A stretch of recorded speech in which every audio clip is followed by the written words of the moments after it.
Welcome, everybody, to the live edition of the Winner's Circle Sports Betting Podcast right here on the Winner's Circle Sports Betting Channel, brought to you by GamblersWorld.net. It's Friday, May 10th. We're going to give you a couple basketball selections in the NBA playoffs tonight, and Jesse's going to have a couple props. Me and Sean will cover either the side or total in both games, and we'll get to all your questions and comments. And looking forward to those. Bring them in, folks. This is your opportunity.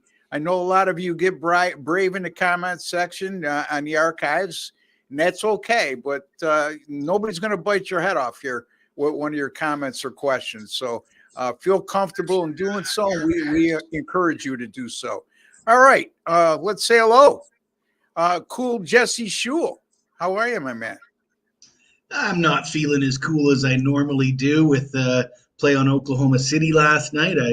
I overestimated how injured Luka Doncic was, and I think I mentioned on the last show that maybe they'd give him a cortisol shot. And, he's been rather hot and cold. I expected him to remain cold last night, and he didn't. But he did go under his points, rebounds, assists, so that the free play did cash, but the premium pick did not. But that's fine. I got some games that I really like on tonight's card and this weekend. Yeah, they could only give you one cortisone shot every 2 months, regardless. I don't care if you're in the NBA or not. It's you're jeopardizing somebody's overall health if you give more than that. So it might be a combination of cortisone and some painkillers. But you're right, Jesse. I totally overestimated how plagued he was by whatever he's suffering from at this particular point in time, injury wise. Sean, how are you, man? Pretty good. One game yesterday I had the Yankee under, so I was happy about that. But yeah, I just thought like Luka. I agreed. I was like, I went over his numbers yesterday. I was like, he's been terrible the last 6 games. Yeah.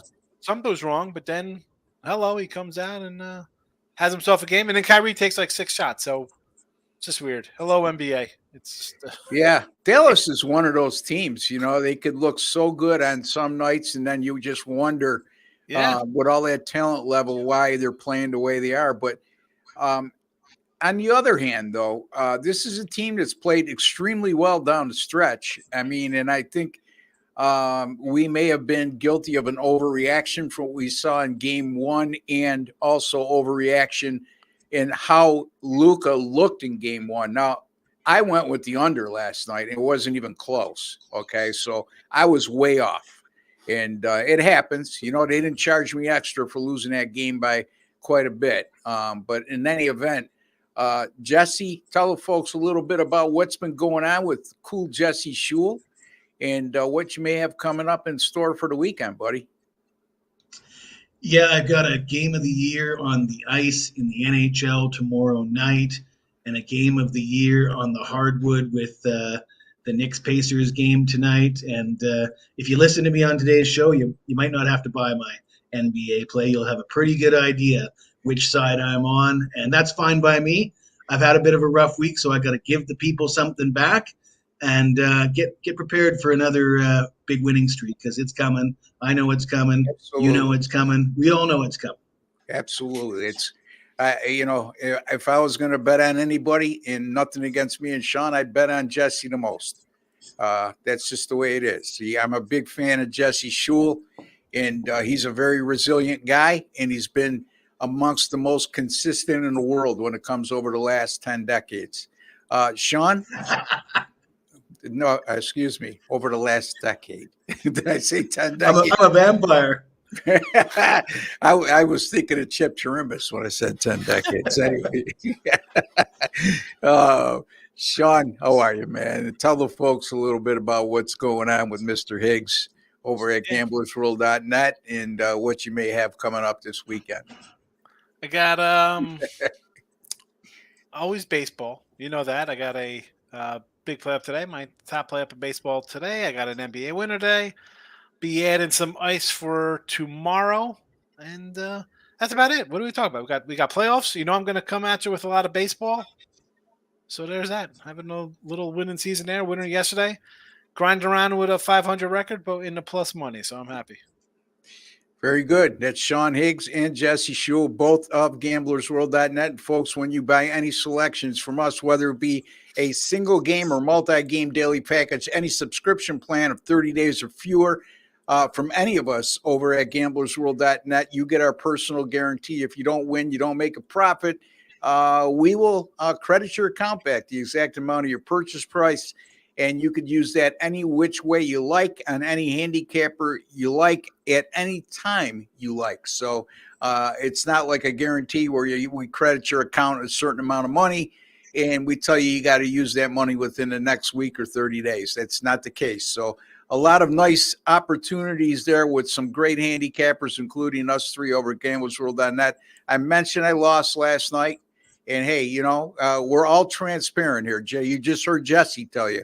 That he's had a rough go over the past week. I lost last night, broke a 3-game win streak in the NBA, and my NBA still, folks, even with that loss last night, 18-5 with the last 23, 30-9 with the last 39, and 36-13 with the last 49. So again, NBA packages too, folks. For all three of us and the other 7 handicappers over at gamblersworld.net, 175 will get you the rest of our NBA playoff picks as well as the NBA Finals, right through the NBA Finals. So, and we also have a special going on right now. If you buy a 3-day package from any one of us for $99, we will throw an additional 4th day in for free. So there you have it. That's a $33 value we're throwing in. Just by you making that purchase for $99. And again, folks, that package is guaranteed. If you don't make a profit over the course of those 4 days, we will credit back your account the exact amount of your purchase price. All right. We got 2 games on the board tonight. The Indiana Pacers, and I'll get into what I think on that game. They're hosting the New York Knicks. They're down 2-0 in the series. The Knicks have some real injury issues going into game 3. And then I'll be looking at the Denver Nuggets and the Minnesota Timberwolves. And Jesse will give us his best prop in both games, 1 each. So we look forward to that. But Sean, let's start with you. Indiana down 2-0 somehow. And not only did they lose both games, they failed to cover both games, despite the fact they scored 117 or 121 points and shot a combined 55% from the field and almost 42% from the 3-point line. Again, it speaks to their major enigma that's been there all year long with them, and that is their defensive play. It just leaves a lot to be desired. Well, I think I had them. They covered for me in game 1, unless the line came down. Which very well could have happened. That being said, yeah, they could have. They didn't cover game 2. They could have won game 2. I mean, this is shades of the Sixer game. I mean, like one team's choking away leads late, and spreads get away from teams.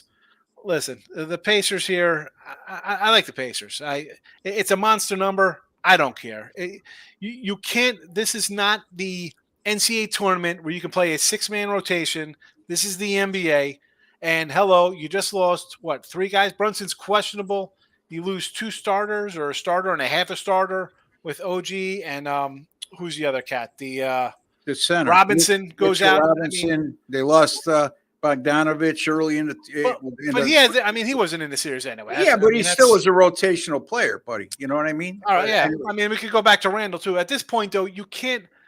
You're going to run guys out for 48 minutes, and Hart's like, "Oh, who cares? I got to play 48 minutes." Well, I mean, this.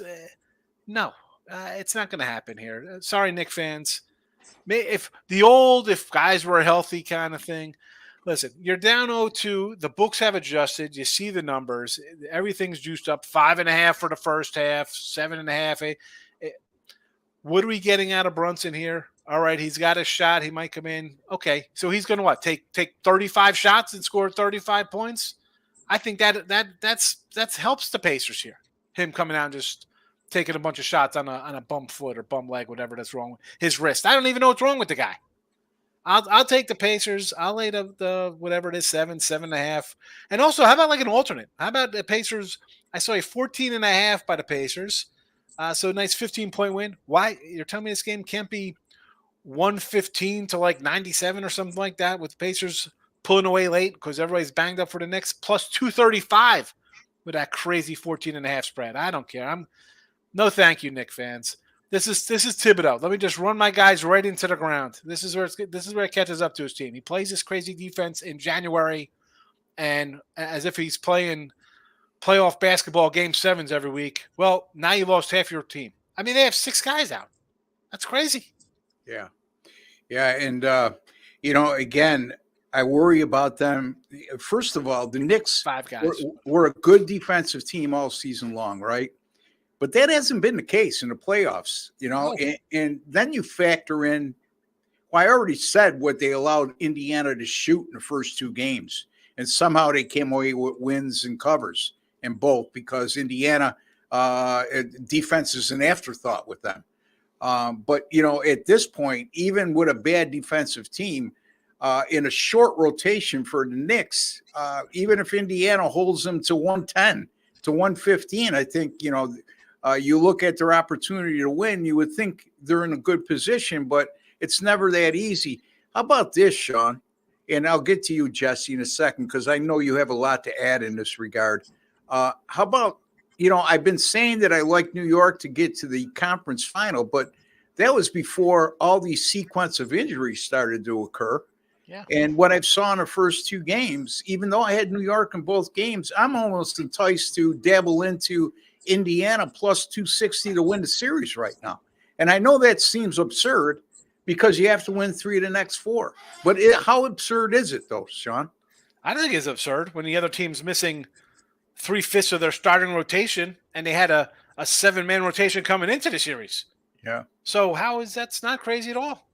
And I'm going to go right to Jess because I know he's got something a lot better than 260 on this. Go ahead.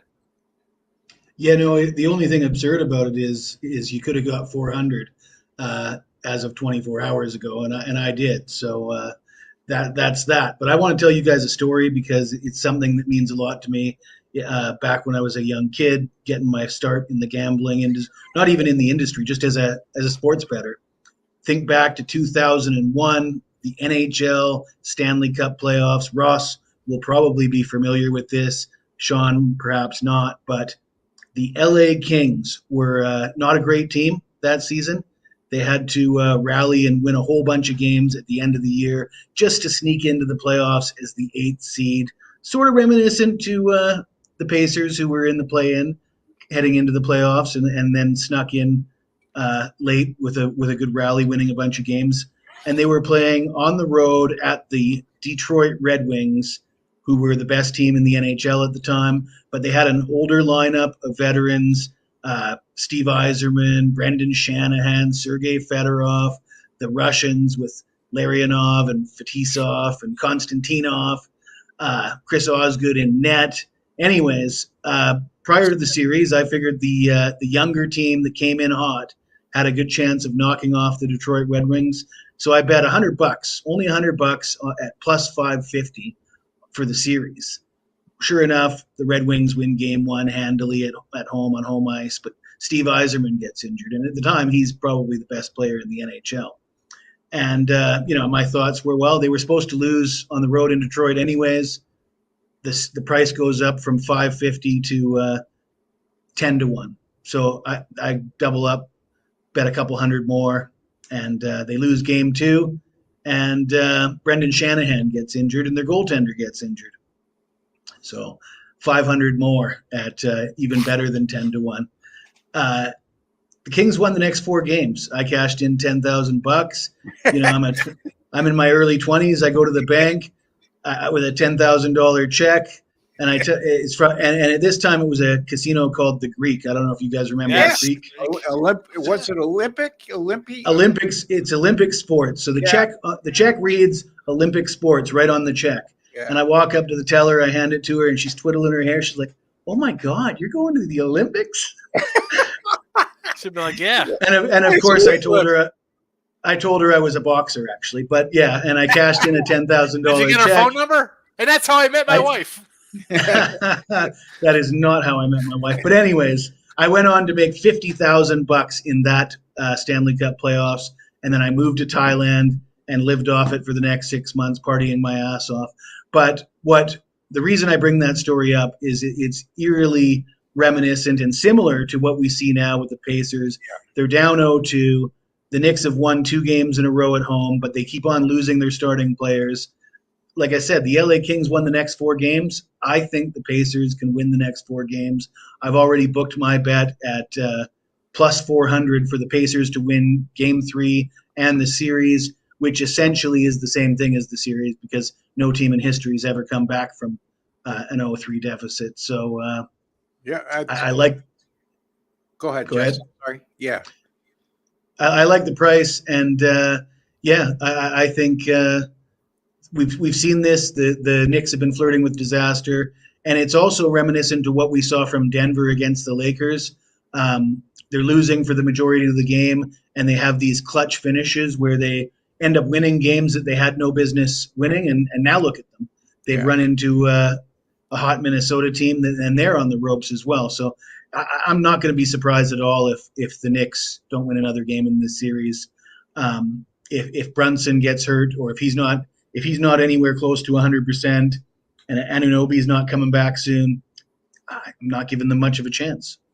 Yeah, so I thought of Sean when I read this morning. Rick Carlisle, he got tossed from the last game at the end for getting 2 technicals at the end. The Indiana Pacers and Rick Carlisle put together a tape with 73 separate incidents / calls in the first 2 games of the series that they felt went against them, with Carlisle using, how could I put this? Prefacing it with, they're the big market team and they're getting the calls. So I said, you know what? He should give Sean Higgs a call here because I think the NBA said that they had 49 calls go against them that shouldn't have gone against them. So, yeah. All right. There you have it. So 49 calls. It's not like we haven't seen small market teams lose to big market teams in controversial fashion. Do you really think that has entirety to do with it? Because I just think it's bad officiating. And you know what? If that's the case and the NBA rule that way, those 3 officials, if it was the same crew or it's 2 separate crews, those guys should not be allowed to officiate the rest of the NBA playoffs. But they get to. I'll tell you what, I think Carlisle played it very well, though. It was quite calculated the way he played that. Yeah, I agree. And I think he's played it like a maestro, just a masterful performance from him. And I expect the Pacers to get the call in Game 3. Because let's face it, if you believe the NBA is rigged, they want to extend series. They want the NBA should want the Pacers to win this game if you believe in that kind of thing. I just think it's bad officiating. I really do. Now, is there a human element that allows officials who are officiated in Madison Square Garden, with the Knicks being a home team, to be influenced by that? From a human element, I agree. But to just get together and say, hey, look, we got to give the Knicks every benefit of the doubt on every iffy call that's on the fence. Again, I just think that that's far-fetched. And again, if the NBA, if they sent them 73 separate incidents and the NBA found 49 of them that the refs blew the call, okay, and it went against Indiana, then that officiating crew or the 2 crews that did, I don't know if it was the same crew that did both games, they need to be removed entirely from the NBA playoffs and send them back to school or something, because that's ridiculous. And you know what? I give the NBA a hand. It's about time they stepped up and they're transparent in that regard. So, all right, Jesse, you got a couple props, and you're back on the floor, my man. Tell us what you think. All right. Well, you guys already alluded to the fact that Josh Hart has been playing 48 minutes a game. Actually, it's 47. I don't know what he's been doing for the other 30, 40 seconds. He probably just a bathroom break here and there, and then he's right back out there. But he's averaging 47 minutes a game, which is basically the whole game. And his numbers are up because of it. And because of that, his points, rebound, assists number here is quite inflated. It's sitting at 36.5. This is a guy who averaged 9.4 points per game, 5.3 rebounds, and 4.1 assists during the regular season. That adds up to 21.8. Like I said, in the playoffs, he's logging all those minutes. He's averaging 18 points, 12.8 rebounds, 5.3 assists. That is 36.1. So the number we're looking at here is higher than what he's averaging in these playoffs, and he's coming off 2 or 3 big games in a row now. You always look for regression to the mean when these guys go off and have these big games. And we talked about the spot that the Knicks find themselves in, the fact that their lineup is so depleted, the lack of depth is killing them.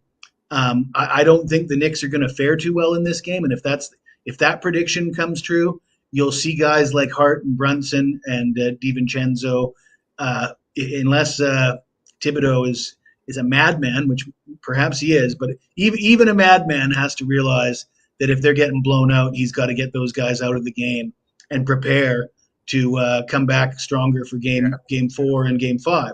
Good point. So, put it this way. If he's averaging 48 minutes a game, there's only one way to go from there, and it's down.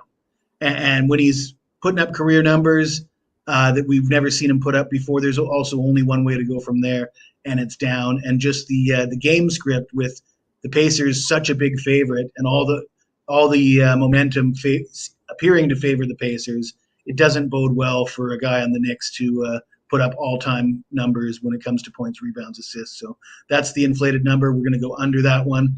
We will look at the Timberwolves Nuggets game, and with the same theory that I want to go under inflated numbers, I scoured the odds board looking for anything, but the bookmakers were wise to this one. It's a low total. We've already seen a lot of these players on both teams struggle, and even Anthony Edwards, his points total 27.5. I mean, he's been lighting it. I think he had 27 the last game, but 40 the game before that, 36 the game before that. So to me, 27.5 is right where it should be. It's not an inflated number. So at the end of the day, couldn't find any inflated numbers to bet an under. But what I have found is 3-point makes, made 3-pointers, head-to-head matchup between Anthony Edwards and Jamal Murray. Now, we've seen Murray. We've seen he's really struggling. He's struggling from beyond the arc, and he's struggling to maintain his cool on the court. He probably should have been suspended, in fact, throwing gear at the referees from the stands. If it wasn't the playoffs, that would garner a suspension for sure. His comments to the media a day after the game, a day after the incident, he's not handling it well. He's not in a good place right now. He's dealing with that hamstring or calf injury, whatever you want to call it. So he's wounded out there. Not a good spot for Denver. And Edwards is full of confidence. I mean, they're talking about him being the illegitimate son of Michael Jordan. If one of these guys is going to come out firing away with confidence from beyond the arc, actually, they just interviewed him the other day, Edwards, and they said, "What do you think of the Michael Jordan comparison?" He said, "I'm a better 3-point shooter than MJ." That's what he says. So he gets the opportunity to prove it here today, and I will take Edwards at -125 money line odds to have more made 3-pointers than Jamal Murray. Makes a lot of sense. And, the one thing that really stuck in my mind that you brought up with Jamal Murray, above and beyond his lack of composure that he's displayed, was the fact that he's been battling a hamstring injury. And if you played any athletics whatsoever, folks, and especially in basketball, where your legs are crucial when it comes to your jump shots and your rhythm of your shot and such, I can't help but think that that's hindering him a bit when it comes, at least with his 3-point shooting, right? I mean, Sean, what's your take? Well, the fact he said he's better than Jordan, we all know that Jalen Brunson's better than Jordan. Apparently, to your friend Mr. Numbers said that Brunson has better numbers than Michael Jordan in the playoffs, and Steph Curry to boot. So I can't even comprehend Anthony Richardson. What's his name? Anthony Richardson? I don't even know who he is. Andrew? What's Anthony? For a Anthony guy, Edwards. Anthony Edwards. Anthony Richards is the quarterback for the Colts, right? I want to get the chat going when I say crazy stuff like that. Come on. The Murray, again, maybe for like Luka, I thought there was something wrong with him. This is actually like a known kind of injury a little bit. So the shooting shows it. The tenacity of the Minnesota defense just probably just weighing on him because he's out there being pathetic. I don't even see how Denver shows up here. I mean, do they make it a game because you have the MVP and you're defending champs? Maybe. I don't know. Nice. And the Hart one, I kind of agree with there because that's just going to be – you're going to be forcing stuff. There's no one else shooting the ball. There's who you pass to. Guys are tired. So I kind of like that under too. Although he would have hit – his numbers are a little skewed because he had that 4-point game in the 1-6 game. He had like 20 rebounds, but he only had 4 points. But I agree with Jesse on these. I like them.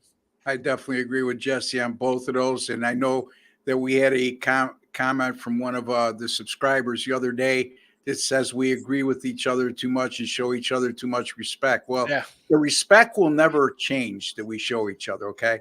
And if you've watched past episodes, folks, especially with me and Sean, there's been plenty of disagreement. And especially, there's like we're doing 2 playoff games. Like it's not like there's we're doing a college basketball Saturday where we're talking 100 games and we get a game and you're going to be on opposite sides of a game. There's 2 games. And I'm going to say this again with the Indiana Pacers, and then I'm going to get to my game and then your questions, folks. I've said it time and time again over the last 2 weeks. You'd be hard-pressed to convince me any NBA team of basketball shares the ball better than the Indiana Pacers. The ball just doesn't stick. It doesn't. I'm watching the Celtics last night, and Jason Tatum gets the ball, and he's holding on to it for 14 seconds and then gives it up with 2 seconds to go on the shot clock because he couldn't get a good look.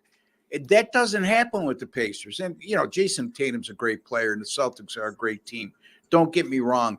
But I really it entertains the living hell out of me when in this day and age you see an NBA team share the ball the way they do, being so athletic, shoot the ball as well as they do. And somewhere along the line, maybe starting tonight, they get rewarded. So, again, their major downfall is their defensive play. And with the Knicks being shorthanded, it might be a good situation for them tonight. All right. So, again, you want to know if we ever disagree. Well, I just heard Sean say that he didn't see Denver showing up tonight. And, I could see why that mindset might come into play. But I disagree. I think that there's certain times, especially in the NBA playoffs, where I just have to ignore the numbers, not ignore the numbers, but not put as much emphasis on the numbers as an intangible factor. Denver got embarrassed in the first 2 games, okay? Game 2 should have been an ultimate embarrassment for them because that's a team that's down 1-0. They don't want to go on the road and be down 2-0. And they not only lose the game, they never were in it, and they got blown out. They were down 25 at the half, I believe. They end up losing the game and only scoring 80 points. Didn't top the 100-point barrier in the first 2 games.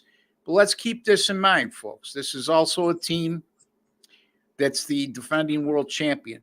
And you can't measure the heart of a champion. And I would say that if they don't win this game, they're going to show up. I mean, and when I say show up, we use that as a phrase in terms of how they're going to compete.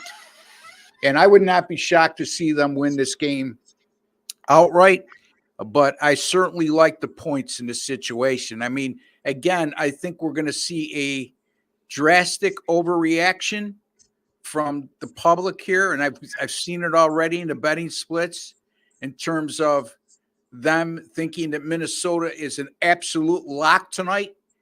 I mean, they win decisively in game 2. They win by 7 in game 1.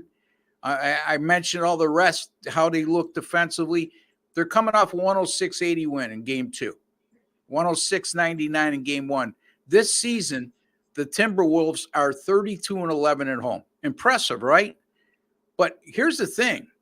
They're 0-4 straight up in ATS at home off back-to-back wins after allowing 99 points or each in both of those wins. They were averaged as a 6.1 point favorite, and they lose the games by 7 points per game. So 4 times this year, even in spite of that home record, 4 times this year they played at home, coming off back-to-back wins in which they allowed 99 or less in each, like they are tonight, and they went 0-4 straight up in ATS. Minnesota, and this speaks to their youth, okay, in my opinion, 0-4 straight up in ATS this year off a win by 26 points or more, and they were a favorite on 3 of those 4 occasions. Again, I just mentioned decisive wins at home and playing at home, back-to-back wins, and holding teams to 99 or less, and 0-4 straight up in ATS. In that situation, 0-4 straight up in ATS this year after a win by 26 or more, and favored 3 of those 4 times. Again, it speaks to youth.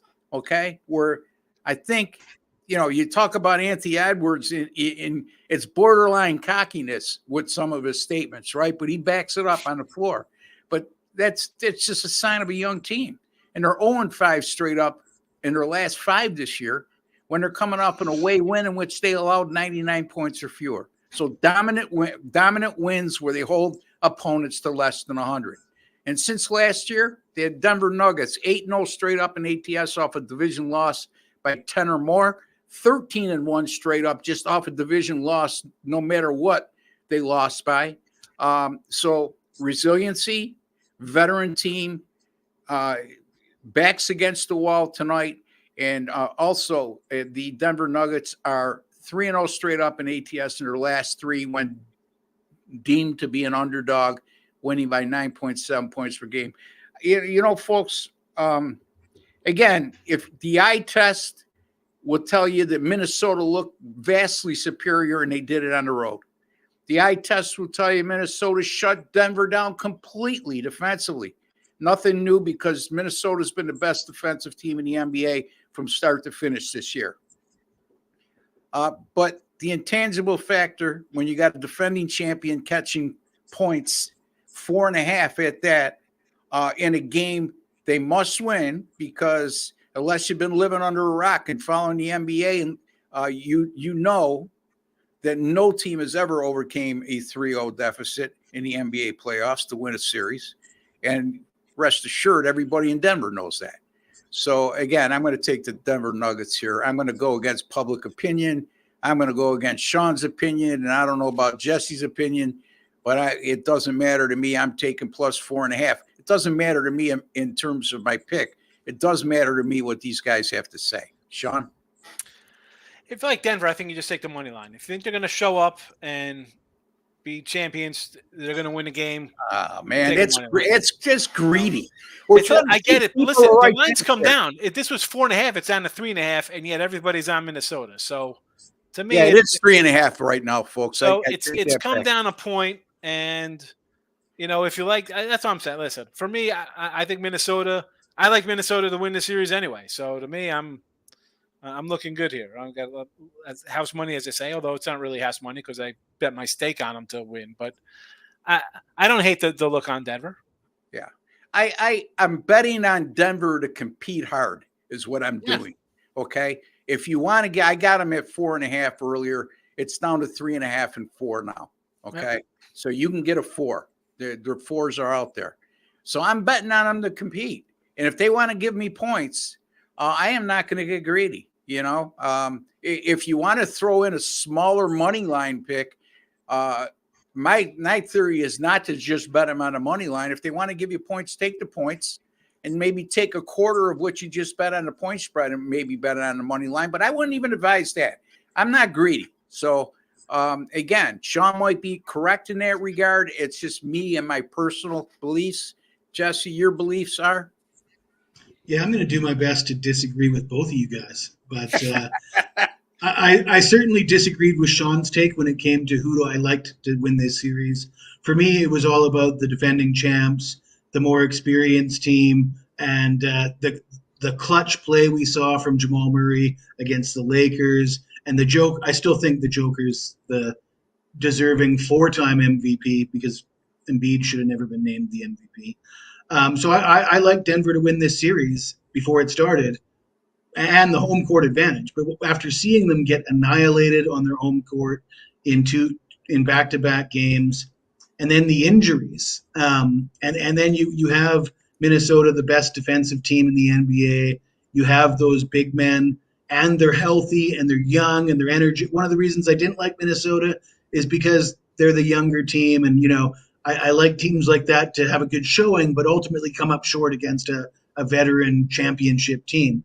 That has not unfolded that way, and now they come back home. They've got a home game. They're up 2-0. Their crowd's going to be going mental. They're healthy, and the injuries are a serious concern. You got Caldwell Pope is on the injury report. You got Reggie Jackson on the injury report, and Denver doesn't have a lot of depth. With Murray and Caldwell Pope and Reggie Jackson, they don't have many guards to throw in there after those three guys. And I think unless Murray can do what Luka did last night and overcome and have a good game despite the injury, I think Denver's in trouble. So my pick on the game is actually Minnesota for the first half, just with the crowd and the energy. I kind of think for Denver, if they can hang around and even be in the game at halftime, that's an accomplishment for them to weather the storm. And if they're down 5 at halftime, they're in a position to. I mean, let's face it, they lost the first half in all 5 games against the Lakers. Yeah. And they felt like we had them right where we want them. I think if they're down 5 here, they might feel they have them right where they want them. But I think Minnesota's, this is their time. They're a young team that's been sort of disrespected. Nobody's given them the credit for being, so close to finishing first in the Western Conference and the best defensive team in the NBA. They want their respect. Their home crowd wants it. I think they're going to come out like gangbusters. I expect them to be leading at halftime. And the price is, for me, the price is really low. Like I got 140 on the money line for the first half. And for a home favorite for that price, it seems like that is a lot lower than you'd normally see when the line. And this is when the line was 4.5. So, like I said, that's the way I'm going to go with it. Different than both these guys. And again, this is why I brought up these situations with them coming off a win by 26 or more, with them coming off back-to-back wins in which they held opponents to less than 100. And I attributed those dismal numbers to their youth and overconfidence. Now, I get all that in Denver's lack of depth with the players that you refer to that are injured and all that. But we'll see. Again, I'm just not picking Denver to win the series. I'm not telling you right now that Denver is even the better team in this series. What I'm telling you is the situation at hand.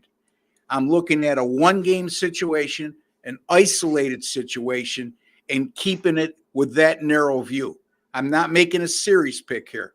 I went out on a limb and said I think Indiana plus 260 has a legitimate chance to come back and beat the Knicks for all the reasons we cited. I would in no way, shape, or form make the same bet with Denver. I just think in this situation with their backs up against the wall, they're going to come out and be very competitive tonight. That's just my take. And these guys make cases the other way, and that's okay. So there you have it. If you think we never disagree, we just proved you wrong. So trust me, folks, we didn't get together before the show and say, hey, we got to start disagreeing more because they're catching on to us. All right. Nicola Bishop. Hey, Nicola, thanks for joining us today. Let's get that cash. That's what our intentions are. Sean Higgs, ready for Friday. That's me.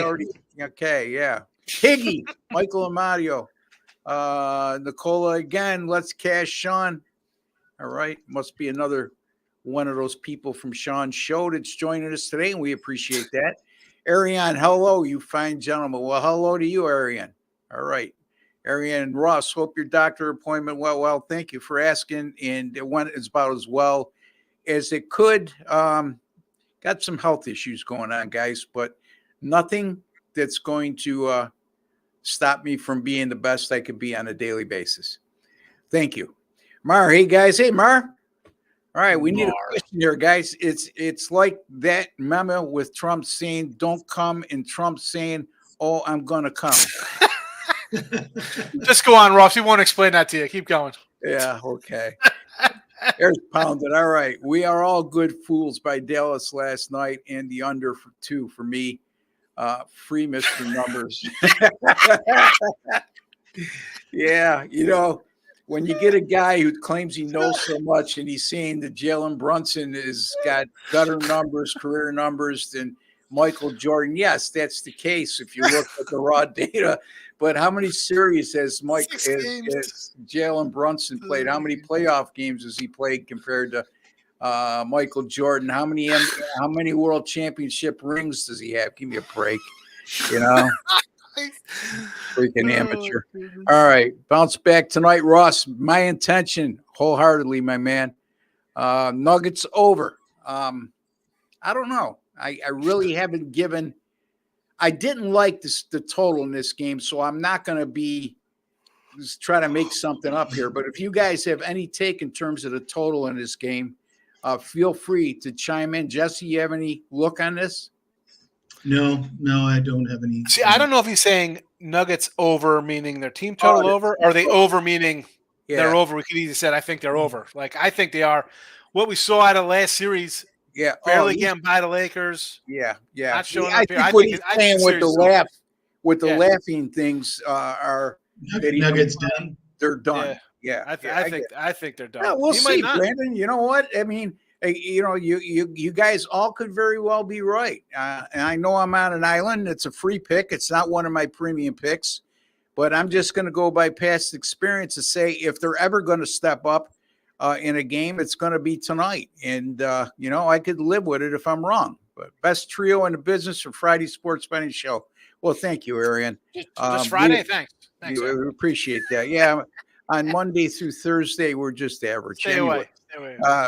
Minnesota about to sweep the defending champs. Defense shows up every night. Don't have to worry about off games. Yeah, well, I mean, they always say that if you play good defense, it doesn't rest. You could get by with good if you're consistent with your defensive play, it overcomes bad shooting or off nights offensively on a lot of occasions. That certainly implies with the Minnesota Timberwolves. 7.5 seems like a lot unless you expect New York to lay down on the road.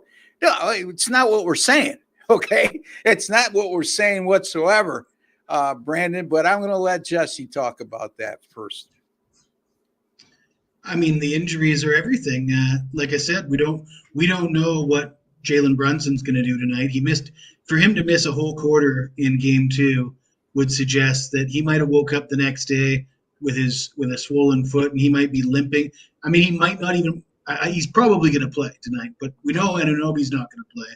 And have you looked at the Knicks' record without Anunoby? They were a 500 team before he arrived via trade from Toronto. They've been a 500 team in the games since that he sat out. And with him, I believe they're 29 and something 8 or something. Yeah. Like 80%. They win 80% of their games when he's played, and they're a 500 team when he doesn't play. Yeah. And a lot of people just look at Anunoby and go, he averages 12 points a game, picks up a few rebounds. He's a role player. He's an elite defender. It would be like the 96 Bulls without, or the 98 Bulls without Dennis Rodman, Right. How's that going to work? Yeah. And plus the fact that it's in comparison to Dennis Rodman, he's been giving him offense. I mean, he had 28 points before he went down with that injury late in the fourth quarter, which is well beyond his season average and career average. But he's been, giving him an extra boost offensively. And as far as and Sean mentioned the Bogdanovich and Julius Randle, and those guys have been out for a while. And I agree, they've been out for a while. But when you take those guys off the bench, and now your bench has basically nobody, and that's forcing the hand to play guys like Josh Hart 40. And look at the results. Guys playing 48 minutes, guys dropping like flies, and there's no next man up mentality because there is no next man up. Yeah. And you know what? I mean, Bogdanovich has not been out for a while. Okay. Julius Randle has. It was determined before the playoffs, well before the playoffs even started, he's out for the year. Bogdanovich went down in the first round against Philadelphia, he was contributing in that series.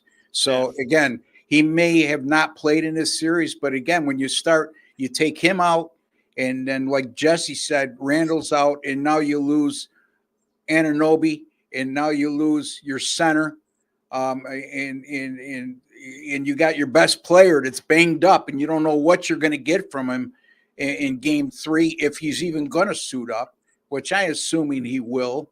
But when you talk about too many points being 7.5, yeah, it's too many points if you're healthy, right? The line and the injuries are baked into this line, my man, Brandon. So, that's why it's 7.5. It's not like you're catching the Knicks as a 7.5-point dog in 100% tip-top shape, and it's not like the Knicks showed they played good defense in the first 2 games, which has been their calling card all year, but it hasn't been recently in the playoffs. I mean, look at the overs the Knicks have played down the stretch. I think there's something like 19-3-1 to the over in their last 23 games. And they allowed Indiana to shoot better than what they allowed them to shoot a combined 55% the first 2 games and 42% from beyond the 3-point line. They're blessed. They're absolutely blessed. They're up 2-0. I mean, when you shoot that well, like Indiana does, I would say the worst case scenario should be for you is you get out of that series or get out of those 2 road games 1-1, and it didn't happen. So we'll see. All right, good question, and it makes for good conversation. It doesn't seem up to Indy winning the series is a good bet. Well, again, we're looking at value, okay? And I'll let you get 2 guys chime in. Indiana at plus 260, okay? Aaron, we keep beating like a dead horse. The Knicks are down to a 6-man rotation. I mean, Precious Achiuwa is going to be he's going to come in and score 30 today. You're down to the amount of guys. It's going to catch up with you. Yeah. Versus a team that just runs up and down the court. Knicks are going to have no legs. That's it. That's the bottom line. And the history shows teams down 2-0 going home. They're really good in the first half as a first half bet. I think we touched upon that already. I think, Sean, you flirted with that a little bit. Up to 5.5. It was a 4. It's up to 5.5. That should the line is 7. The game is minus 7.5 right now, and they're up to 5.5 in the first half. And folks, if you're privy to a database and they're out there, or do your research, teams down 2-0 going home in the first half are a tremendous play. Now, that doesn't mean they win all the time. I'm going to give you my Chip Chirimbus take on this, is he'll tell you, okay, yeah, they cash 63% of the time, but they also lose 37% of the time. So, again, there's nothing that's ironclad 100% when it comes to sports betting, folks. All right, next question. All right, that we already covered that. Unless they start playing defense, no way they come back. I disagree. I think that they're in a position right now. If the Knicks don't start playing defense, they're not going to win another game in this series because, like Sean said and Jesse has touched upon, again, folks, they're playing with a short rotation right now, and they're going to depend on guys that haven't contributed much all year to contribute at the most crucial time under the utmost pressure, playoff time. Anyway, guys, any thoughts? Yeah, I would normally agree, but it's an exceptional situation given the injuries. And but not only that, though, Jesse, like Ross has said, the Knicks play overs a little bit. So, all right, they got to play a little defense. They don't play in defense. The Knicks still give up points. And the Knicks we saw in the first series against the Sixers, and even this first 2 games here, this game is anybody's battle. Like the Knicks are here up 2-0. They could be home right now the way they played with the last 30 seconds of game. So, I mean, I don't think defense is fine, but when you have one guy scoring all your points, or in this case, now you got 2 guys or whoever left for the Knicks to score, I'm not worried about the defense here. They should beat this team. I mean, you look at how many things that can go wrong for the Knicks at this point. One guy gets into foul trouble and they're screwed. Yes. Any guy gets twists his ankle, or they're just one little thing away from being even more screwed than they already are. And Murphy's Law, right? It's gonna happen.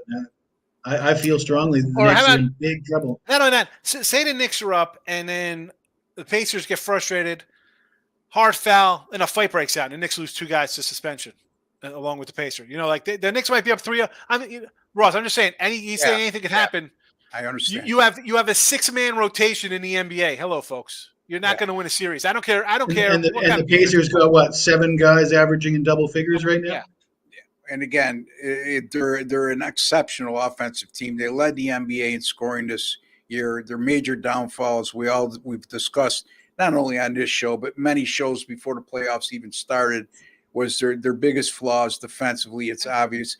But do the Knicks have enough arsenal right now that it could expose that weakness enough? And the Knicks, correct me if I'm wrong, guys. I mean, we're looking at 5 games against Indiana this year, and the Pacers have scored 117 or more in 4 of those 5. So, and I think the only game that was played at Indiana, the Pacers put up 140 in that game. So again, I mean, we're not talking about an ordinary circumstance here. We're not talking about a game in the middle of February where both teams are 100% healthy. There's a lot that goes into it. And yeah, Another thing, go ahead. Jalen Brunson has to tie Michael Jordan and who else was it? Kareem or somebody for consecutive 40-point playoff games. That they needed that from Jalen Brunson just to get where they are and get past Philly. What did he have in the last game? He missed the whole second quarter. He couldn't 20, have got. He would have got 40 if he probably played the second quarter. But the point is, if you got to count on that night in, night out, that's a recipe. That's another recipe for disaster because there will be regression. You can't count on Jalen Brunson to score 40 every night. Yeah. Pete Maravich averaged 44 a game throughout college, and I think they missed the NCAA tournament 2 years, and they were out in the first round another year. So, I mean, the bottom line is what Jesse's trying to say is, depending on one player to carry you through the whole thing is very hard. Now, having said that, they had a good supporting cast, the Knicks. Okay, they were a very resilient team, but when you start again, Anunoby is an elite defender, folks. He's an elite defender. Okay, and when you lose him against a team that's as offensively potent as Indiana, that hurts. Mitchell Robinson is a very good shot blocker. Okay, he went down in game 1. Not only does he block shots, but he also alters shots at the rim. So you lost him. All right. You also lost the guy in Anunoby that scored 28 before he went down with an injury in the last game. These are all things when we make predictions like we are. And again, when we say plus 260, okay, is what we think is a good value. Value is the key word. And you don't go out and bet what you normally do every day, okay? That it's worth a flyer at 260 down 2-0 in the series based on everything we just covered. All right. We already covered that one. DiVincenzo under 20.5 points tonight in full game under 223. I don't like that. I think somebody's got to score points. They're going to be firing away. Yeah, listen, here's the thing. I just said, and again, I'm going to let you guys chime in on this, but I got to get this, if I remember right. The Indiana Pacers team total tonight is 115.5. It was 114.5 when I got it.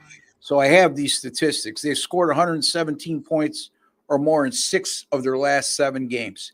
65 of 91 games this year. They've scored 115 or more in 34 of 44 at home. That's 77.2% of the time. You're all out there telling us Indiana stinks defensively, and we're not arguing with you. But tell me why you think the game's going to go under. Do you think the Knicks all of a sudden are going to hold them to less than 115 in this game even?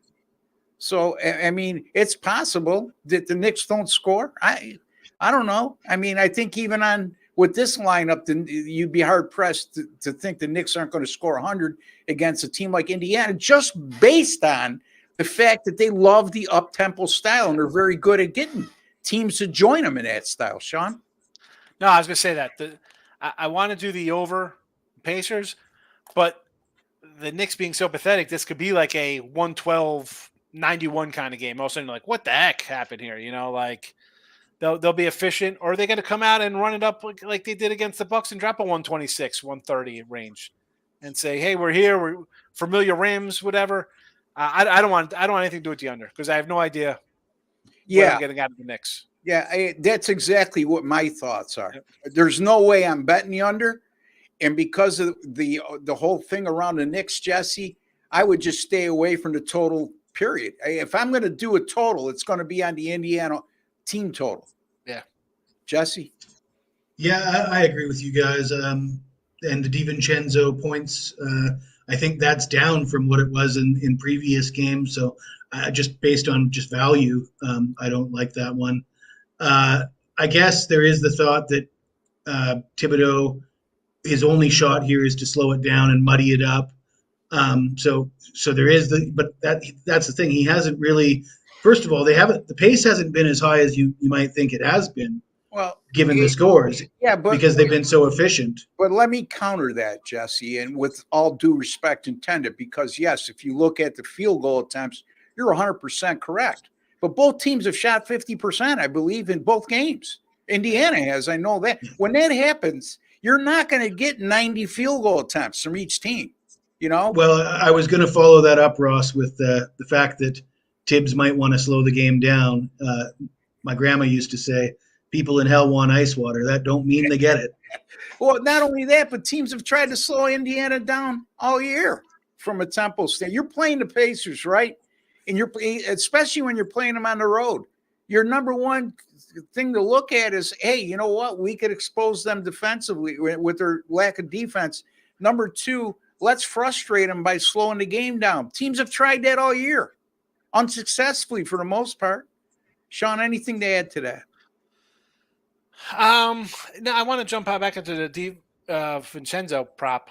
So his last games, 17.5, 15.5, 11.5, 12, 13, 14, 15. So lower. Now it's obviously juiced up. He's scored 23, 25, 28 the last couple of games. I'm going to say lean to the over on that one because I think he's going to. Yeah, well, he's going to have obviously, guys have gone down. Right, exactly. He's gone up, and his thing has gone from 11 to 15, 17, now 20. He's eclipsed that. I think he gets over that 20.5. He's going to get more field goal attempts. He's going to get more minutes. He's going to be more of a focal point on offense, and he's a very good three-point shooter. I agree with you, Sean. I know here we go again where Brunson won't allow it. Brandon, all due respect, we covered that. Brunson won't allow it if he's 100% healthy, okay? That's not healthy. That's the elephant in the box right now. All right, if we get to this next one. Tom, glad to see Ross back. Went to the doctors, got his oil changed. Now he's good for another 100,000. Watch out, Sean. Laugh out loud. Yeah, thank you, Tom. I appreciate that, man. Yeah, I'm glad you enjoyed the banter between me and Sean at times. And hey, folks, it's never personal. We respect each other very much. And if I didn't, he wouldn't be on the show with me. And the bottom line is that, look, people lose sight of the fact we have to entertain too. I mean, if we're robotic, and I don't want to mention team guys' names, but I know there's one veteran in the industry can't figure out why he can't get more views on his podcast. Well, if you listen to him, it's like listening to a band that plays in the same dynamic. And I wish Jim Quinn was here because he'd know exactly what I'm talking about. It's the same musical tempo. There, nothing doesn't raise, doesn't go down. You know what I mean? It would be like us talking in the same monotone throughout the course. Even Jesse raises his decibel level once in a while, and he's the nicest guy you're ever going to meet in the world, folks. So he's a Canadian. Yeah, there you go. He goes through the process. Anyway, a lot rushing over Avs Detroit. Yeah, okay. Russia's on the Detroit team that Jesse was bringing up. They actually had a five-man. Yeah. A five-man unit that they played all the time. Fetisov, Konstantinov, Markov, Larionov, and who's the other guy? Makarov? Krutov. Okay. Yeah. I think Larionov was the center. Krutov and Makarov were the wingers. The KLM line. The KLM line. Yeah, and you know what? The best player of them all got which is an absolute shame, was Valery Harlamov, and he got killed in a car accident. At a very young age, or he would have been in the NHL as well. Have you ever? Didn't Bobby Clark take him out in the Summit Series? Yeah, I don't know if you guys are as familiar with. Yeah, they were on the bus going to the airport to Canada, and he called him off the bus. Like, what was his name? Victor Tikhonov. And he was hated. He was a great coach during the communist era where they had to listen to him.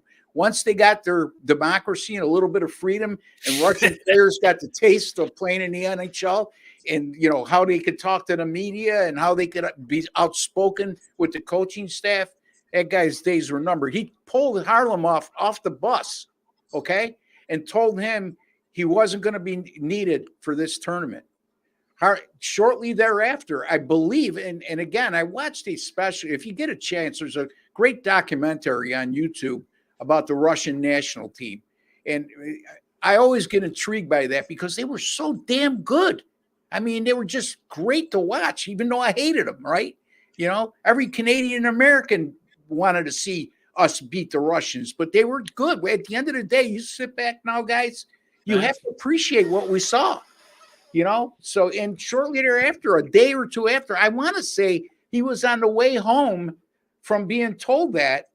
No, he wasn't. I take it. His wife was driving. It was a day or two after. His wife was driving, and they got hit head on by an oncoming vehicle, and both perished. I was referring to Bobby Clark slashing his ankle and breaking his ankle to get him out of the Summit Canada Series. Cup. So the Canada Cup. So that Canada could win the series. Yeah. No, it wasn't the Canada Cup. It was the first ever Summit Series back in 1972. Yeah, 72. Right. Exactly. Yeah, that was and that was when the Canadians came back for it. Was the series they were losing 3 games. I want to say there was the Russians had them 3-1-1 because they didn't play overtime back then. And you guys learn about the Boston Tea Party down south. They teach us about the 72 Summit Series in school.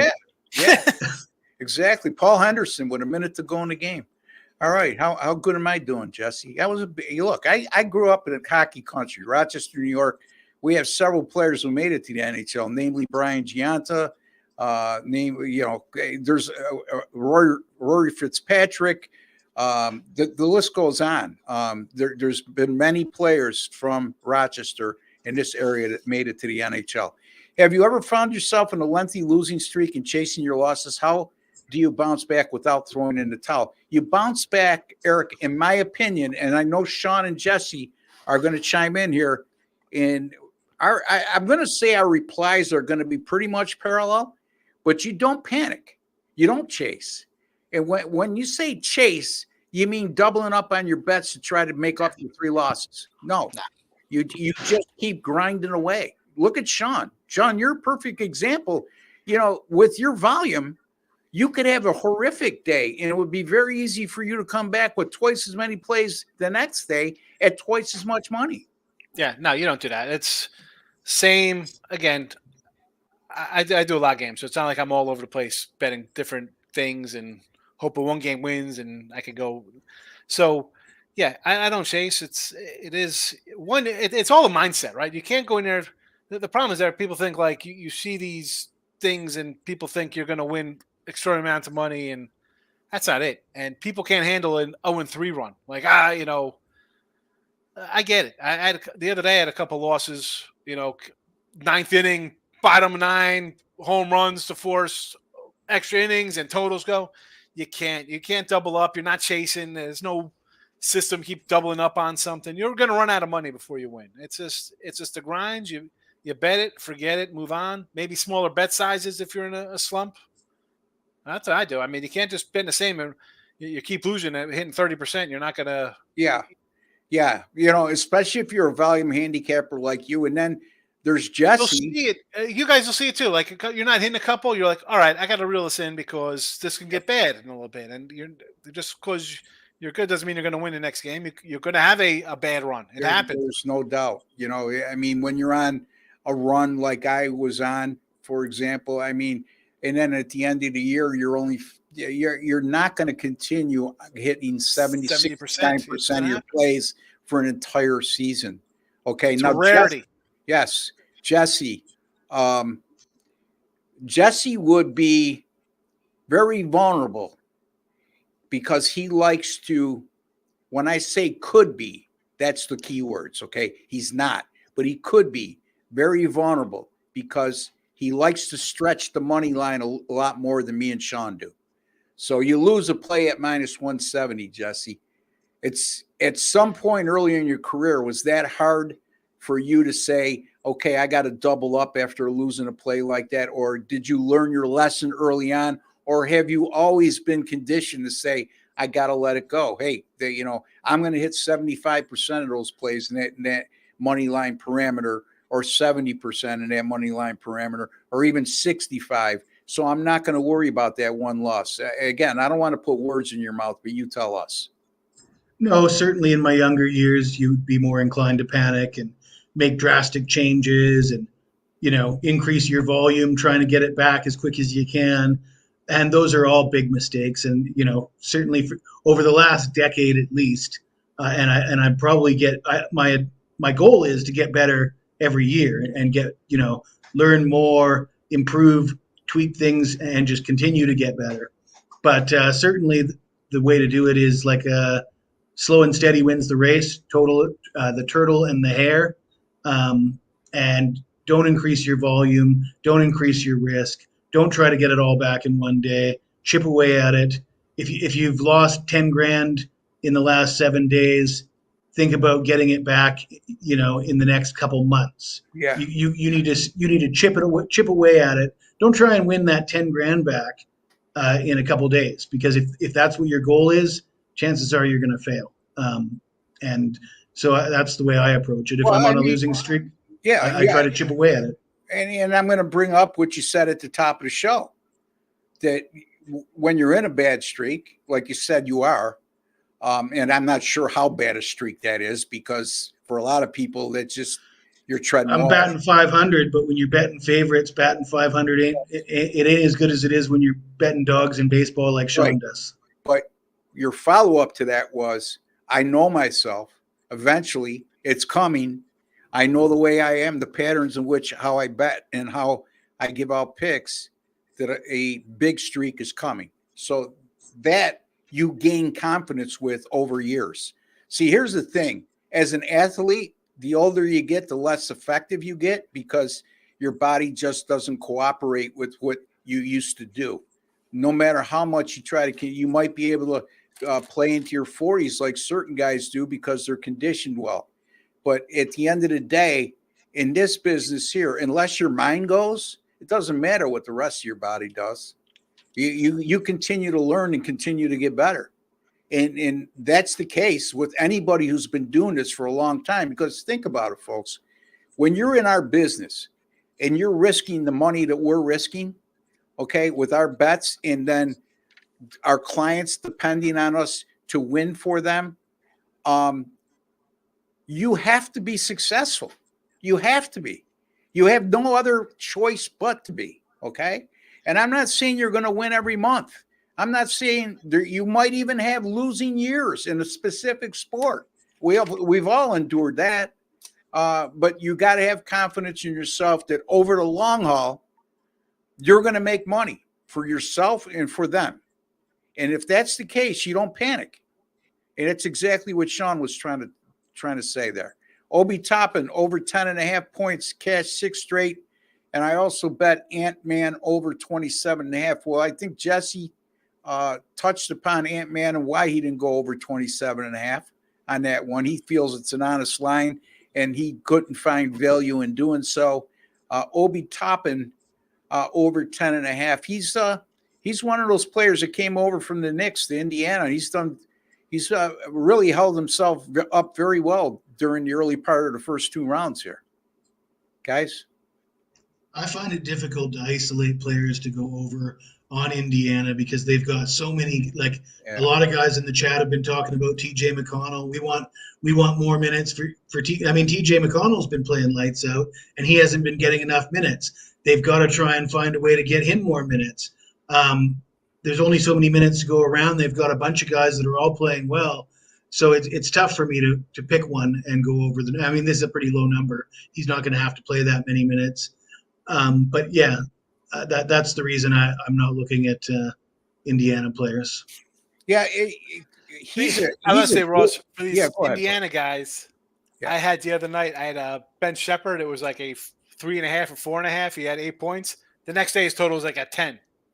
Yeah. It's like, so someone has a day for him, and the next thing you know, they bump up the points thinking he's found a spot and he's going to get points the next game. I mean, you never know. Like Jesse said, you don't know who's going to get it with these guys. It's got – and a lot of it has to do with matchups too. I mean, McConnell was getting his fair share of minutes in the opening round.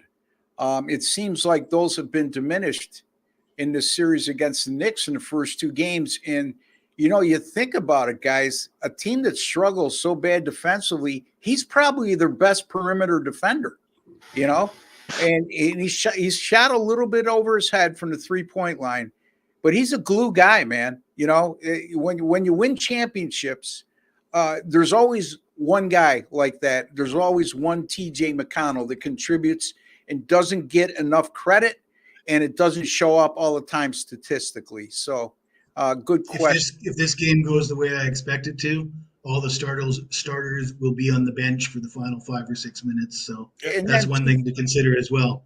For TJ McConnell. Yep, exactly. Brandon, again, they did a skit on ESPN Bet. There's a ticket where a guy bet the Rangers World Series, Chiefs Super Bowl, and Thunder NBA 100 wins over $1 million. Just curious if you would all hedge. If I get in that, anybody who doesn't consider hedging in that situation should be. I don't want to go too far with this, but they should have their head examined. Let's put it that way. I'm not a gardener, so I'm not into hedging. If it's $1 million, I'm gonna think, all right, I got to get something out of this. But here's the thing, though, Brandon. Do you have the $50,000 to put down on the Mavericks here to offset and make yourself some money? That's the thing, because now you're selling off bits and pieces of your profits. So I'm not one to jump into how you got to figure all that out, but there's a lot of thinking. It's not just basically, I'm going to hedge. You're a regular person with this. And I heard this on another channel talk about it. They had offered him like $50,000 for a buyout. I'm not doing that for $50,000. No. I mean, it's nice. Why would you take a $50,000 buyout when you could hedge for $500,000 and assure yourself $500,000? They should be charged with fraud for even offering them the $50,000. So now I'm going to get into an area. That's going to make my two partners here cringe. And I don't care who I piss off by saying this. These ESPN and cable-based betting shows are not true handicappers. They're guys who have a degree in mass communications that want to be sports, ESPN sports host, Fox sports host, ESPN radio, and they tell them those positions are all full. But we do have positions now because of the world of sports betting being legalized and growing immensely across the country. Some of these guys are not qualified, okay? And they had a person, I think a week or two ago, said, this is a good investment for you to put this bet in. Yeah. They called it an investment. The problem is a show like this that should be on the air, okay? And not only our show, but I can name a couple others that I think are very good, and you guys could as well, with guys who've been doing it for a long time, and even a couple of younger guys that would blow those shows away on those national networks. But it's not going to happen. You know why? Because you're looking at college resumes. You know what our resume is? We've been in this business for 20 years and we're winning. Open that book up. Anyway, pound it. I've been playing heart over points, rebounds, every home game, cashing almost every home game. Jesse, you want to go over that again? Because maybe Pound It didn't hear that portion of the show. Well, I would ask Pound It. Maybe he can answer me in the chat. What number were you getting? Because right now at 36.5, I'm assuming, like Sean alluded to, he has one good game, the number goes up a bunch of points. I'm assuming 36.5 is an all-time high for a guy that only averaged 21.8 in the regular season, and even after these big games is still only averaging 36 points, rebounds, assists. And like I said, for me, what is it? 37 36.5 I got. So it started in the playoffs at 28.5. 28 and a half, 28, 29, 30, 30, 30, 32, 35 and a half last game. So it's an all-time high. And like I said, you're playing 48 minutes a game. Your team's winning games that they shouldn't be. There's only one way to go from here, and it's down. And now the number goes up, and the regression can only be one way. He's not going to go off for 50, or maybe he will, but so many things can go wrong for the Knicks here today. Like I said, if the game goes how I expect it to, guys like Hart won't be playing in the last half of the fourth quarter. You'll see Precious Achua in there for the last half of the fourth quarter. And that's what I hope to see. Yeah, I'm not sure if Pounded is actually saying he likes Hart, but he's saying he's been cashing with him at home. But again, I wanted him to hear your take on this and the reason why you had that take. Oh, he's not including assists. So he's saying it started at 22 and a half for points and rebounds, and last game 29 and a half. Yeah. So I would say the same logic applies that I'm talking about, though. If the number goes up, he can only play 48 minutes, right? He can't play 60. So, he's not going to get more minutes. He might get more looks. But like I said, the Knicks might not score as many points as they did in the last two games either. And the starters might have to come out if they're getting throttled. Sean, anything you want to add to that? Well, listen, it's cast 6 of the last 7. So if it's in the 30 range, I guess it's not terrible. I mean, he could easily go 15. I mean, why wouldn't he get a double-double? So it's alive, but I don't know. He's been telling me this one for a while, so. Yeah, there's certain guys that comment and chime in, and I always like when Pounded chimes in, and I mean that because he's got intelligent takes. Now, that's not to make any one of you shy away, but I'm saying, most times. Hold on a second. When Ninja comes in and says Purdue, Arizona, Boston Celtics, Kansas City, they're all overrated. I love They're Ninja. all overrated. I love Ninja. As a matter of fact, he says good morning. And he also says. So Pounded cleared that up, that he's only doing that for home games for the Knicks. So he's not on that points rebounds bet tonight by the sound. You should have got suspended. Ninja, you should have listened to Jesse on this earlier. Jesse, go ahead, Jesse. Tell him why you think Murray didn't get suspended for his tantrum. Yeah, I mean, it's a playoff game, and they're the defending champs, and the series would be over if he got suspended. So they gave him a pass, but I don't like the way he's carrying himself lately. I listened to the interviews even the day after the game, and when he was asked about it, he snapped at reporters and said, "Ask me a basketball question." Well, that is a basketball question. You were at a basketball game. You should probably be suspended for what you did. I mean, that's a basketball question. The fact that he couldn't hit a basket and it was 3 for 20 from the field is probably why he couldn't hit the ref with the rag. And he's hurt. So yeah, certainly like Michael Jordan's son to hit more 3-pointers than him tonight. It's a good point, Sean. Anyway, great trend to follow. Played this 3 straight games with Celtics Tatum under PRA. After last night, cashed 19 of 23 games. Boston has so much depth.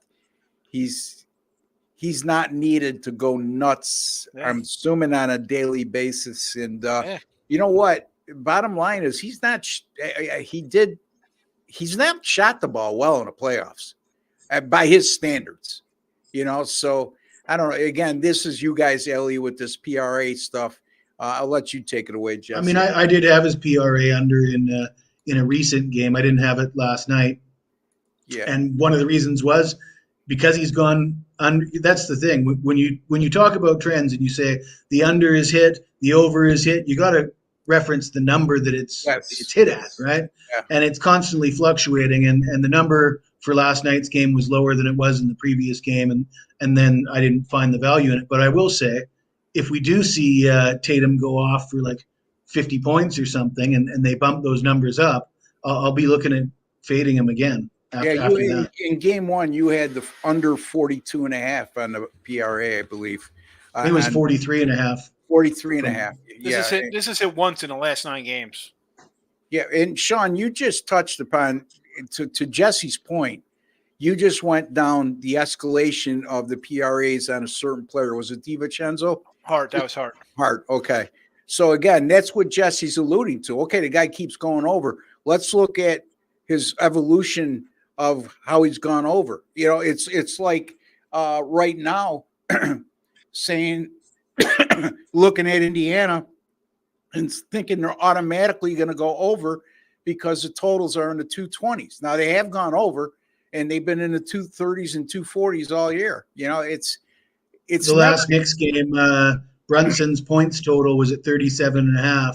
And I think they said that's the highest points total since they started doing player props. Yeah. Was 37.5. And like I said, he would have gone over it if he played the whole game. But, that's the thing. Anything can happen. And when you're betting over, you're putting yourself at risk to all these possible scenarios that can happen. You know what I'm hearing from you guys? And again, excuse me, my voice is going a little here today. What I'm hearing from you guys is perception. The odds makers, when they make these kind of odds for PRA, for example, they base a lot of it on public perception and what the public has just witnessed more than a true line, as opposed to a point spread or total. Am I missing something here with that? You guys follow? I can answer that. Do you follow John Ewing on Twitter? John Ewing, MGM Sportsbook. The guy posts out the most popular player prop bets of the day. Every night that people are betting on it at MGM Sportsbook, and it's always a list of over this. Like, so tonight, I believe, if I can get the tweet right, the most popular player props in the Minnesota Denver game is Joker over points, Anthony Edwards over points, and maybe it was Murray, or maybe it was Porter Jr., Joker, and Edwards over points. So the total is what, 204, like a extremely low total in the game, and everybody's betting over on player props, which to me is counterintuitive. And it's also an example of why you shouldn't be betting on overs, because if that's what everybody wants to bet on, those numbers, you have to inflate those numbers if all the money is coming in on overs. I'm going to give you a challenge, Jesse. Since you follow this guy, okay? And I think it's a great guy to follow when it comes to props, if that's what he's doing. I would venture to say, whatever the most popular prop is of the day, if you went the opposite way of what he's giving you as the most popular prop. Well, that's essentially what I'm looking to do, always. Yeah, I would say that you going the opposite way, you're going to be 60% or above. That's the difference between prop bets, especially PRAs, in a point spread or total, or even a money line. Is public perception is weighed in heavily when setting a number with that. Now, is there certain instances in which a total or a point spread public perception comes into play? Yes, but the adjustments aren't as abrupt, in my opinion, from when I'm listening to both of these guys. And again, guys, correct me if I'm wrong, or if you have a difference of opinion. You guys are the experts in this field. I'm not. Sean? Listen, I'm going to look up this guy, John Ewing, anyway, just because that kind of stuff, I agree with Jesse. You're going to see what everybody's betting, and it's better than just going onto some website and seeing what kind of splits are. So, yeah, I'm all for going under whatever everybody else wants. I'll go against that. That's kind of like when these books come in with like, oh, we're going to do an odds boost. Well, yes, odds boost, a nice 3-team odds boost. Great. I will go the other way and go 2-1 with your 3-team odds boost. So, and this guy's a sportsbook manager. Is that what you're telling me? Or I believe he's a sportsbook guy from MGM Sportsbook. Okay. So a guy like that goes on there giving out information like that. Isn't the goal of every sportsbook honcho, whether he be a manager or CEO, whatever the case may be, to try to level the money off as much as possible? So he goes on there, and you think he's giving you great information by telling you what the most popular play today is? He's giving you accurate information, I believe. But he's hoping, that if you're sharp. I don't think he's offering any opinion on whether it's a good bet or not. It's just where's the money going. But again, sports books aren't that nice. They don't give out any information that's going to benefit the bettor.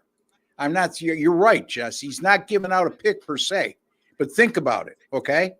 He's giving out the most popular pick because if that popular pick ends up hitting, they can't make a living doing that. And most times than not, why do you think these sports books survive? Because the public wins. Well, and when you see the most popular picks day in, day out are superstars over points, superstars over PRA, right.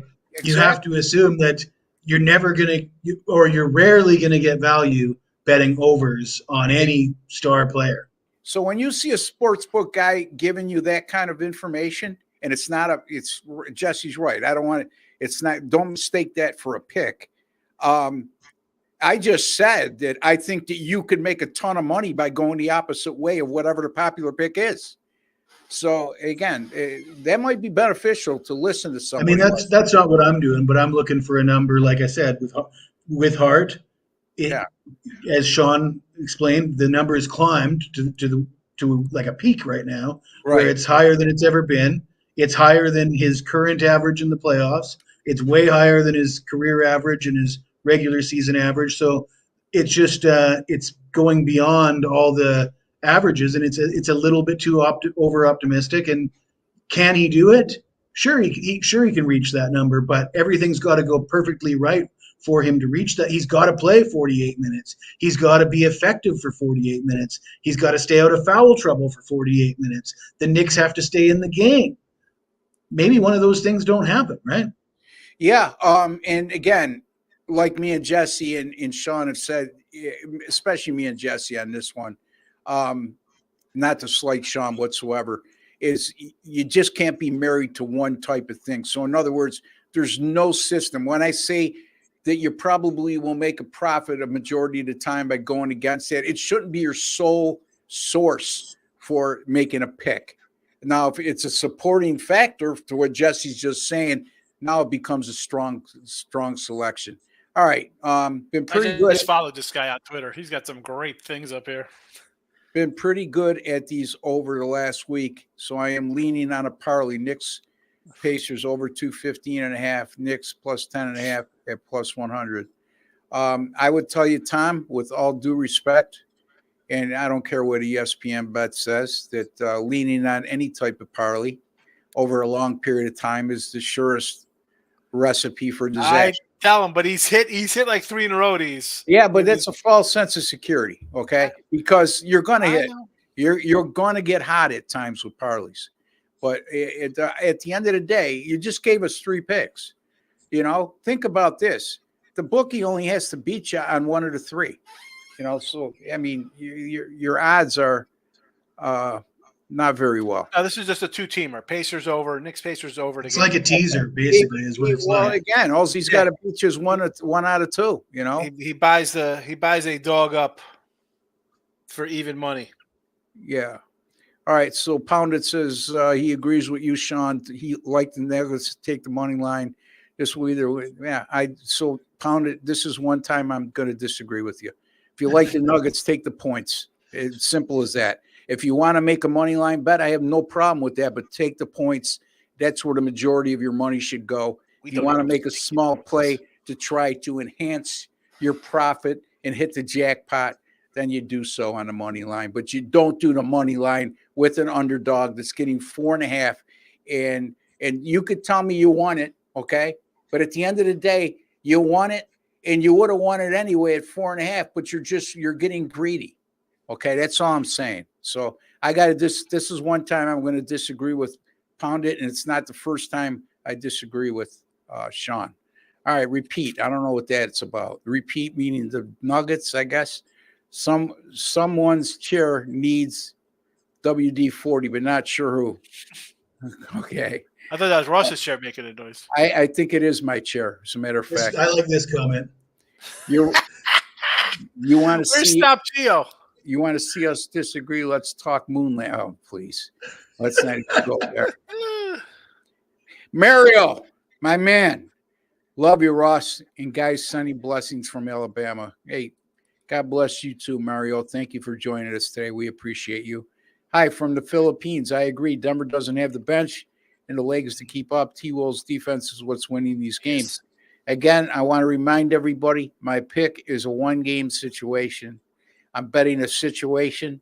I'm not making a series bet. I'm not telling you who I think the better team is. at this particular moment in time. It's an isolated situation that I like. Okay.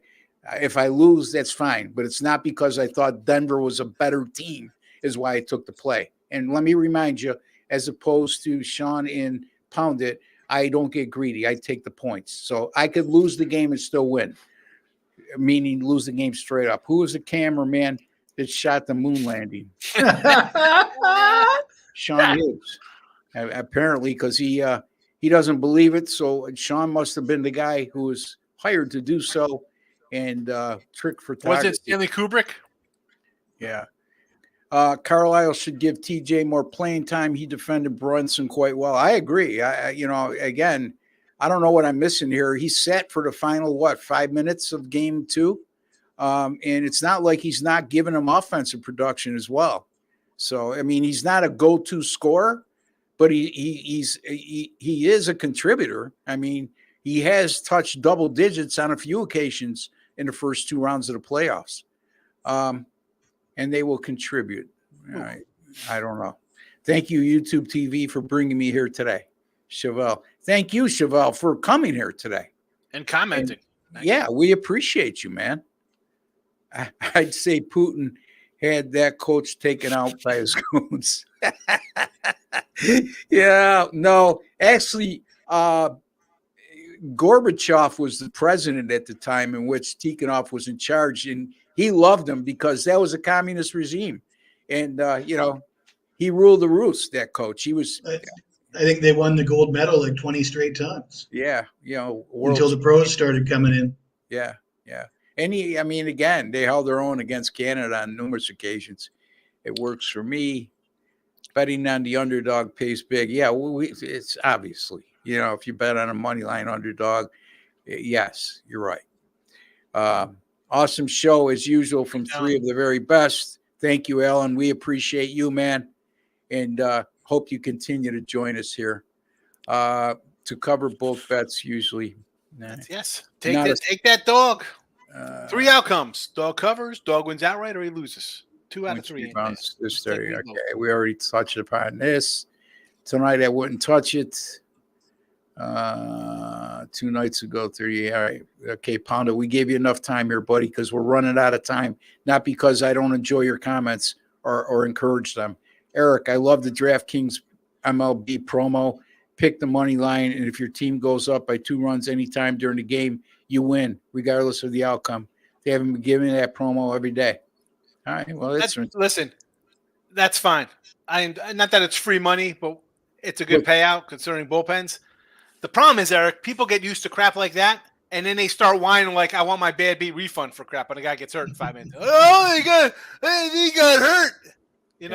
They're breeding babies. Yeah, and then it gets you into bad habits too, because then they take that promo away, and all of a sudden now you got to start handicapping in an honest manner. And not that it's dishonest, because if anytime they give you a promo, folks, from these sports books with stuff like that, it's bait. Okay, I get it. That's the thing. The average person can't handle that stuff. Yeah, first timer here, guys. What we got today? Oh, Mike, forget it. Rewatch from the beginning. You came in an hour. Pacers in 6. Minutes. Pacers in 6. Yeah, Pacers in 6. Take the Pacers. Jesse's got 2 promo or 2 props. Okay, scroll them across. We got them written down. Scroll them in. You don't have to read. We'll scroll them for you. Next comment. We'll scroll them across. All right. You have to scroll. Pacers in 6. Mike, he's a Knicks fan. Boston always have one game where they let up. I think they will blow out the Cavs in the next.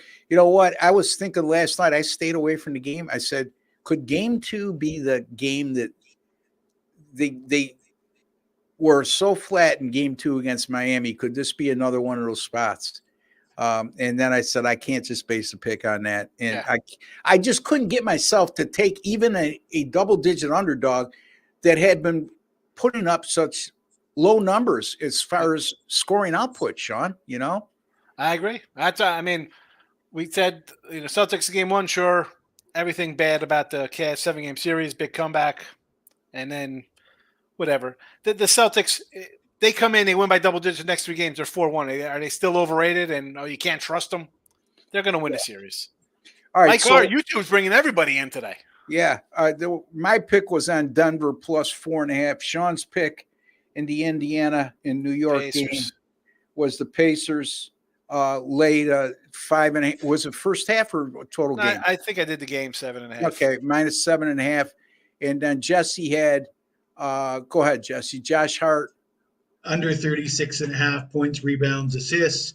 And I got Anthony Edwards minus 125 on a made 3-pointers matchup versus Jamal Murray. We got him scrolling too for you, Mike. I don't know what rude is, but I don't know. I was like, we'll run him underneath. I said you came in an hour 33 minutes. We did not mean that to be rude. It's just we're running low on time, Mike. Sean didn't mean to be rude in that regard. Maybe he thought my Pacers in 6 was rude. Maybe he's a Knicks fan.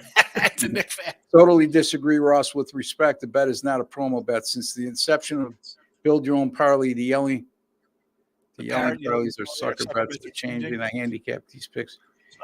Yeah, Tom, you know what? We could go on for this subject. I'm just glad you won. How's that? And I don't take any disrespect. I disagree. We can respectfully disagree, and that's okay. And that's the way to do it. Of all people on this show, I'm a guy that does things unconventionally that a lot of old heads would say you can't win doing that. And I've found certain things that I've been able to win with. I'm not sure that I like this particular bet that he's doing, but I respect the idea that if you think you can win at it and you want to try it out, and you don't want to be talked off of it. I would say base it on a larger sample size. So at the end of the month, Tom, if you look at, if you're playing these every day, let me know how you do at the end of the month. And you've certainly been an honest gentleman and a very respectful participant on the show. So again, I don't take it with any disrespect. It's just, that's not me. That's not I know it's a parlay, but the way he's doing it, parlaying alternate spreads, it's essentially a cross-sport teaser as well, right? Yeah. So it's more of a teaser than a parlay. A regular teaser would be costing you if he did that, buying a Denver 6. He'd be paying. He was getting money. In that respect, if he's getting better odds than a regular teaser, perhaps if he's betting on the right alternative spreads, if he's getting better value than he would normally be getting, maybe, but at the end of the day, it looks just like a teaser to me. Yes. John, I'm sorry. All right. Mike, are you good? All right. I'm not going to comment on that. P.S. I do a lot of singular bets too. I know you do, Tom. I know. Hey, buddy, I'm with you. You're my buddy. Don't worry about it. All right. Boston versus Minnesota Finals. Who do you think will win? Right now, just based on what I'm seeing, I don't know. I think that would go 7. Yeah, I think the only detriment to Minnesota's chances in that series is their playoff experience versus the playoffs or the Boston playoff experience. All right, last one, guys. Love you guys. Great show. Thank you, Tom. We appreciate you too, my man, especially me. And don't ever feel like if you disagree with me, you're showing me disrespect, because you're epitome of disagreeing in a respectful manner, and that's what we want here. Okay. So, all right. So we got to wrap it up here, folks. Don't forget, gamblersworld.net is where you can find all three of us. And right now, NBA special, $175 to get you all of our playoff picks right through the postseason. And also, what else we got going on? 3 days. You buy a $99 3-day package, we're giving you the 4th day free. Gamblersworld.net, where we guarantee all our picks. If you don't win, you don't make a profit. On any subscription plan of 30 days or fewer, or any single or multi-game daily package, we will credit your account back the exact amount of your purchase price. Don't forget to subscribe to our YouTube channel. It's just click that subscribe button underneath, or click that WC logo if you're on your PC. That'll get you subscribed. And then take an extra couple seconds to go into your YouTube settings and click on the alert notification bell for Winner's Circle Sports Betting Channel, and you'll be notified immediately upon any of our podcasts going up, which right now are 5 times weekly. Jesse, there's a like button underneath. Smash that like button. Smash that like button, folks. It's a small token of your appreciation for all the time, work, and effort we put in to bring you a quality podcast and to make you a smarter sports bettor today than you were yesterday. Have a great weekend. God bless from Jesse, Sean, and Ross. Take care, folks.